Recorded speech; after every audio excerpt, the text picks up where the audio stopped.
This One News update is brought to you by ANZ. We live in your world.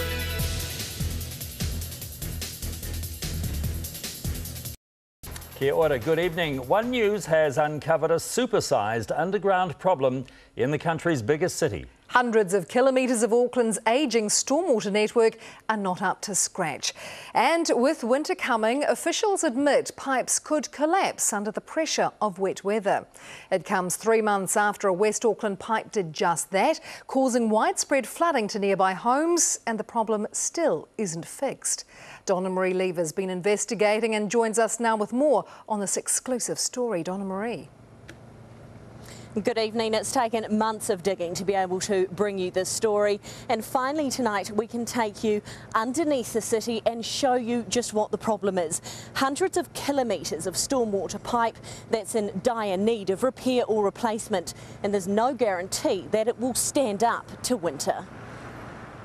They may be out of sight, but lurking under the ground in Auckland, these stormwater pipes have passed their use-by date, and One News can now reveal they could collapse under the pressure of winter weather. Unfortunately, there's always a risk in flooding. It takes if a big event comes along and puts a lot of pressure to the system, there's still a risk to it. We've obtained council documents and maps. The pink areas show where a staggering 375 kilometres of bad pipes lie underneath Auckland suburbs, in need of priority repair or replacement. The worst areas, West Auckland, the North Shore and Hibiscus coast. If you laid the pipe flat, the problem would span from Auckland to New Plymouth. 3 months ago, a stormwater pipe collapsed in West Auckland, flooding homes and flats. It was 26 years old, but had a lifespan of 30 years. We did not know it was going to collapse. There were some signs that it needed some work on, which were programmed, but there was no indication that it was imminently going to collapse. But it did, and those living in the water's path lost everything. I had at least about 10 grand of loss. Residents are now using a legal aid lawyer to try and get some compensation. They tell me they've lost between $10,000 and $25,000 worth each. The council made an offer last week of $1,000 per flat to replace all their things.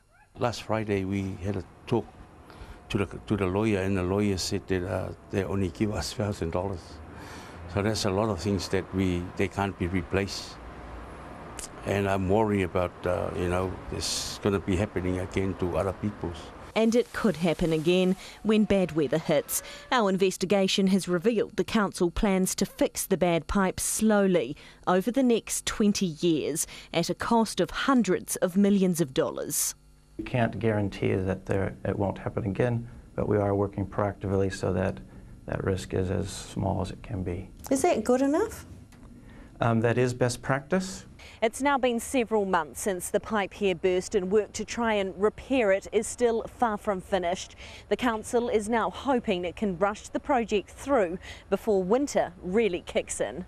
Back at the flat, some are still waiting to move back in as the damage is slowly fixed. And to add insult to injury, the tenants say their rent is set to rise by $30 a week.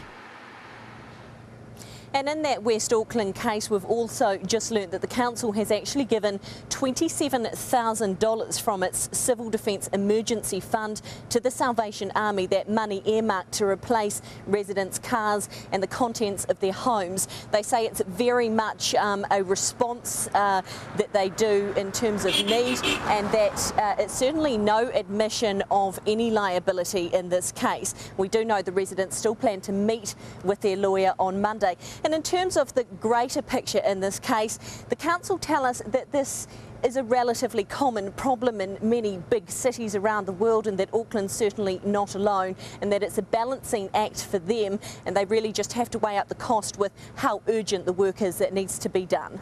All right, thanks for that, Donna Marie Lever in Auckland. And if you want to check out the state of stormwater pipes below your place, go to our website tvnz.co.nz, where you'll find a detailed map of all affected areas in Auckland. This One News update is brought to you by ANZ. We live in your world.